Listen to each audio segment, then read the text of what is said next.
Odyssey of the West, Part 6, Lecture 2, Soren Kierkegaard. And now, Professor Joel F. Richeimer. Soren Kierkegaard is a Danish philosopher who lived from 1813 to 1855. And he was extremely controversial. In fact, he was so controversial that after he died, no Danish parent would name their child Soren for almost 100 years. Mothers would tell their children, "Don't be a Soren." Now, how did this happen? Soren Kierkegaard tells a story in his classic book, The Concluding Unscientific Postscript, and it reveals not only his thinking, but his tone, which is quite flippant. But actually, underneath this flippancy is something quite serious occurring. This is what he says. "It's now about 4 years since I got the notion of wanting to try my hand as an author. I remember it quite clearly. It was a Sunday. Yes, that's it, a Sunday. As usual, I was sitting out of doors at the cafe in the Frederiksberg Garden. There I sat, as usual, and smoked my cigar, until I lapsed into reverie. Among other thoughts, I remember this. You are now, I said to myself, on the way of becoming an old man without being anything, without really undertaking to do anything. On the other hand, wherever you look, you see the celebrated names, the many benefactors of the age who know how to benefit mankind by making life easier and easier. Some by railways, others by omnibuses and steamboats, others by telegraph, others by short recitals of everything worth knowing." And then Kierkegaard asked himself, "What are you doing?"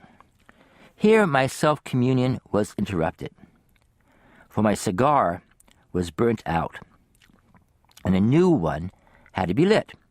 And then suddenly there flashed through my mind this thought.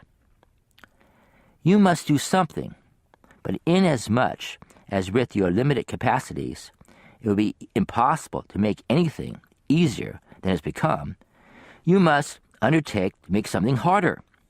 For in all combined, in every way to make everything easier and easier, there remains only one possible danger, that the easiness might become so great that it would be too great.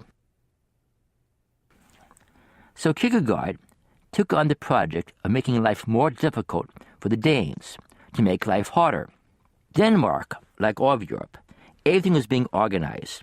Butterflies and insects were being cataloged, encyclopedias and dictionaries were being written, there were how-to books, guides to what to eat. Everything was being systematized, mapped out, and organized. The arch representative of this tendency to systematize, organize, rationalize everything was Hegel, who turns out to be Kierkegaard's arch enemy. Kierkegaard saw that a truly rational system, and he did not dispute Hegel provided one, destroyed the individual, destroyed freedom, and destroyed autonomy. Consider a father-son conflict, a topic that interests Kierkegaard.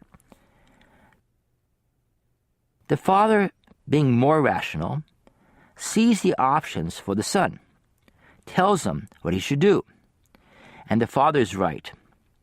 He sees the options, he sees what the son needs to do. But by being right, the son has no options himself.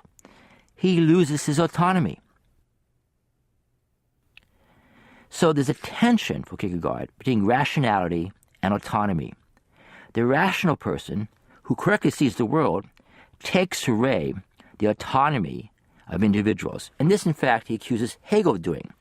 Hegel mapped out human consciousness, but where does it leave us? What happens to the individual in the Hegelian system? For Soren Kierkegaard, in this overly rational, overly controlled world, he suggests you become arbitrary. That is to say, he wanted to destroy or raise havoc in this rationally structured world that's being constructed by the Europeans. This is what he says. This is what he suggests. You should go to see the middle of a play. You should read the third part of a book. You consider the whole existence from this standpoint. That is to say, you should act in an arbitrary way because this tendency, this propensity for Europeans to make everything organized and rational is suffocating.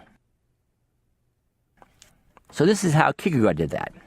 What he did is that he created controversies. He wrote a book under a pseudonym. Then he wrote another book under another pseudonym attacking the first book. Then he writes a third book under another pseudonym attacking the second book. His goal was to create controversies. His goal was to make life harder, to force people to challenge the taken-for-granted world. And for this, he was hated and lampooned in the press. But today, of course, he is famous. There are plaques everywhere, where he was born, where he lived. He's considered a great philosopher. There are many books about him, commentaries, and Danes are, of course, very proud of him. What is Soren Kierkegaard saying? He's saying that when you take something seriously, you admire it or you dislike it. You have a personal relationship with it. But when you don't take something seriously, you adopt a different attitude. A third-person, impersonal attitude. Here's Kierkegaard's thesis.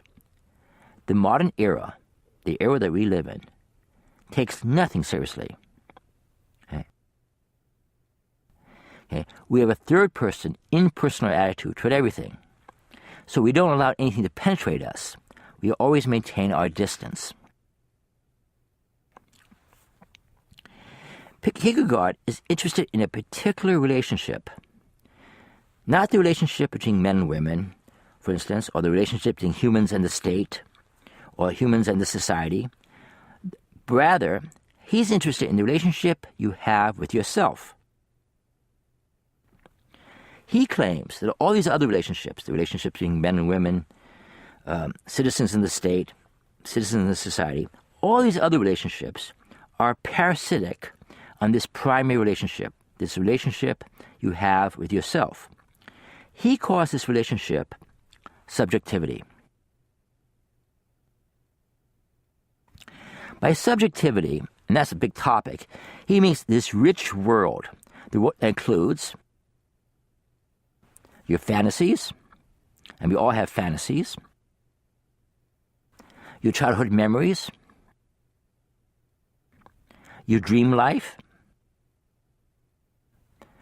various moods you have that come and go in your life, various odd feelings, and your core beliefs. Kierkegaard thinks that most of us maintain a poor relationship with this subjectivity, this rich world that make up our existence. For Kierkegaard, subjectivity is primary, and all the other relationships are dependent upon that relationship.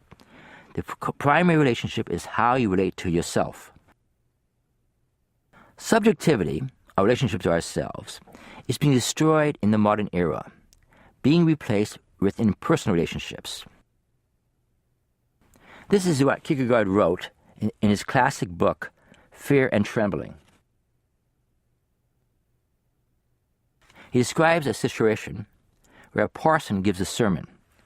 The parson says, he's quoting now, the parson does indeed preach about these glorious ones who sacrifice their lives for the truth. So the parson gives a speech, a sermon about people who sacrifice their lives for the truth.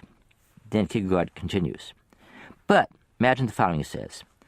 If on the following day, one of those strong and silent men were to visit the parson at his house, announcing himself as one the parson had carried away by his eloquence, so that he had now resolved to sacrifice his life for the truth, what would the parson